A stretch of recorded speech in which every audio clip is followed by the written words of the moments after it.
व्रत अपने पति की दीर्घायु के लिए रखा जाता है। यह व्रत को एक दिन पहले से चालू हो जाता है। सब सुहागिन महिलाएं अब मेहंदी लगाती हैं, सास के द्वारा सरगी दी जाती है।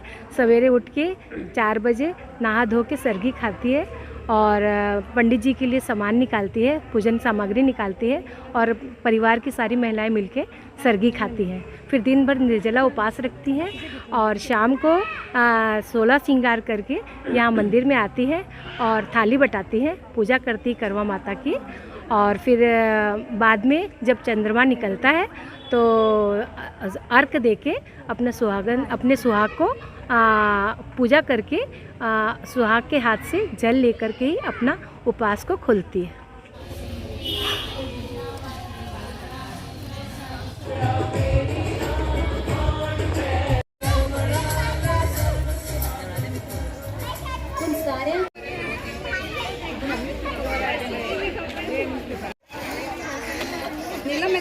मम्मा बीच में खड़ी है।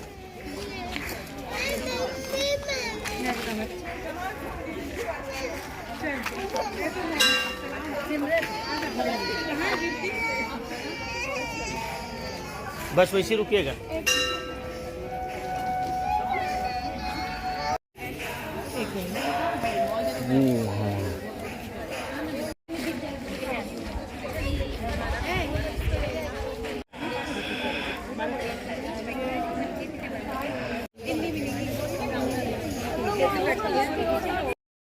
इसमें सभी सुहागन स्त्रियां अपने पति की दीर्घायु के लिए, सौभाग्य प्राप्ति के लिए अपना तन मन धन लगा करके, अपना भूखा रह करके सारा दिन उपवास रखती हैं। यह व्रत 3 चरणों में होता है।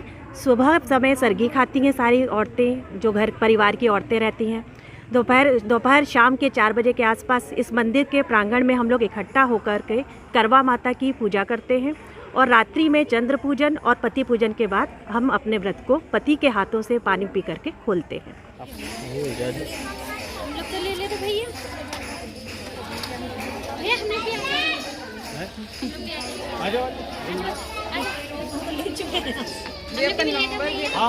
उनको लेने तो फिर मैं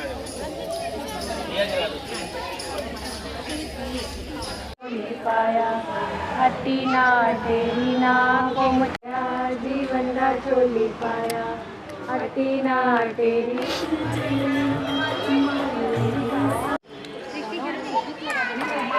धुलाई गई।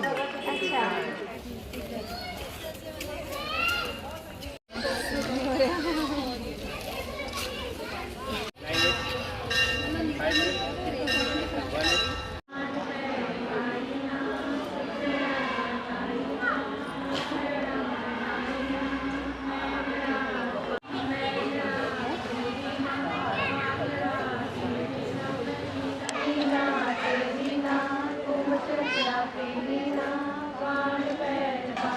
गोली सी वो गोली हुई, रानी सी तो रानी हुई।